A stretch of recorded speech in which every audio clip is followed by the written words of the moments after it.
Hello friends, अस्सलाम वालेकुम and welcome to reality TV.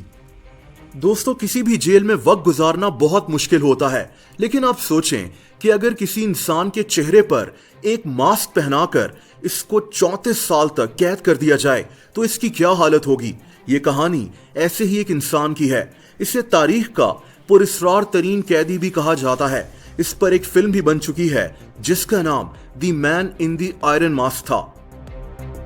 दोस्तों, ये कहानी आज से तकरीबन 350 साल पुरानी है। 1669 में फ्रांस के अंदर किंग लुई 14 की हुकूमत थी।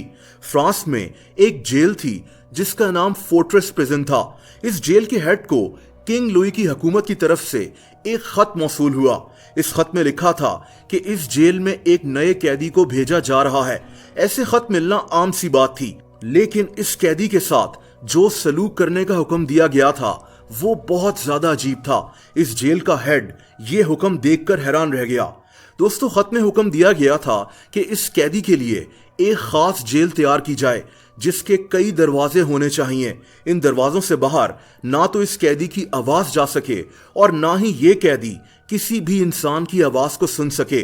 सिर्फ इस जेल का हेड इस कैदी से बात कर सकता था, और वो भी दिन में सिर्फ एक दफा। जेल के हेड को यह भी हुक्म दिया गया कि अगर इस कैदी ने कभी भी कोई गैर जरूरी बात करने की कोशिश की तो इसे फौरन मार दिया जाए। लेकिन दोस्तों, इससे भी अजीब बात यह थी कि जब ये कैदी इस जेल में पहुंचा तो इसने चेहरे पर एक मास्क पहना हुआ था। कुछ लोग समझते हैं कि यह मास्क लोहे का बना हुआ था, जबकि कुछ लोगों का मानना है कि यह मास्क कपड़े का था। बहरहाल, इस कैदी का चेहरा इसी मास्क में छुपा रहता था। इसको मास्क उतारने की इजाजत नहीं थी, वरना इसको उसी वक्त कत्ल कर देने का हुक्म था। दोस्तों, ये कैदी कौन था कोई नहीं जानता था, लेकिन एक बात तो तय थी कि इसे फ्रांस के बादशाह किंग लुई के खास हुक्म पर कैद किया गया था। इस कैदी ने इसी मास्क के साथ अपनी जिंदगी के 34 साल बिल्कुल अकेले गुजार दिए और इसी कैद में इसकी मौत हो गई। दोस्तों, इस कैदी के मुतालिक कई तारीखदान लिख चुके हैं। इसी जेल के हेड ने भी इस कैदी के मुतालिक बहुत कुछ लिखा है, क्योंकि यही वो शख्स था जो इससे बात कर सकता था।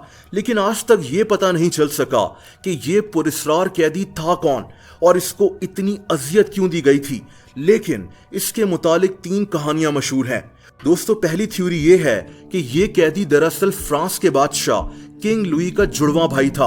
इसकी शक्ल हूबहू बादशाह से मिलती थी, इसीलिए किंग लुई ने अपने जुड़वा भाई को कैद करवा दिया कि कल को ये इसके खिलाफ कोई साजिश करके खुद बादशाह ना बन जाए, और इसीलिए इसके चेहरे को 34 साल तक दुनिया से छुपा कर रखा गया, क्योंकि इसका चेहरा हूबहू किंग लुई जैसा था। दूसरी कहानी यह है कि यह पुरस्कार कैदी दरअसल किंग लुई का अपना ही बाप था। दोस्तों, किंग लुई 14 को किंग लुई 13 का बेटा माना जाता है, लेकिन कहते हैं कि किंग लुई 13 इसका असल बाप नहीं था। इसकी कोई औलाद नहीं हो रही थी, इसीलिए इसने अपनी बादशाहत को आगे बढ़ाने के लिए किंग लुई 14 को गोद ले लिया था। 34 साल मास्क के अंदर छुपे हुए इस कैदी को किंग लुई 14 का असल बाप माना जाता है।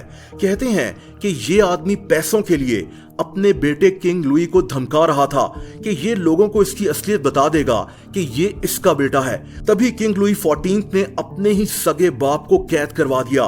दुनिया के हर कोने में आपको कई बादशाहों के मुतालिक ऐसी ही कहानियां सुनने को मिलेंगी। एक और कहानी यह भी है कि यह पुरस्कार कैदी बादशाह के दरबार में काम करता था और इस पर बादशाह के ऊपर जादू करवाने का इल्जाम था। लेकिन दोस्तों, अगर ये बात सच है तो एक मामूली से कैदी के लिए इतनी सख्त जेल क्यों बनाई गई और इसको 34 साल तक मास्क पहनाकर क्यों रखा गया। बहरहाल, इस कैदी की 1703 में मौत हो गई थी। उस वक्त भी किंग लुई 14 की ही हुकूमत थी। ये बादशाह 72 साल तक फ्रांस का बादशाह बना रहा था। इस कैदी की मौत के बाद एक और अजीब बात हुई। इसके मास्क और इसके कपड़ों को जला दिया गया था। इसको तारीख का पुरस्कार तरीन कैदी भी कहा जाता है। यह आदमी कौन था और इसको इतनी ज्यादा अजियत क्यों दी गई, आज तक कोई नहीं जान सका। इसके मुतालिक एक फिल्म भी बन चुकी है और कुछ बुक्स भी लिखी जा चुकी हैं। दोस्तों आप लोग मुझसे इंस्टाग्राम पर भी कनेक्ट कर सकते हैं, उसका लिंक नीचे डिस्क्रिप्शन में मौजूद है। वीडियो पसंद आई हो तो वीडियो को लाइक जरूर कर दें। ऐसी इंटरेस्टिंग वीडियोस देखने के लिए इस चैनल को सब्सक्राइब कर लें और बेल आइकन पर भी हिट कर दें ताकि इस चैनल की वीडियोस के नोटिफिकेशंस आपको मिलते रहें। अपना बहुत ज़्यादा ख्याल रखें। अल्लाह हाफिज़।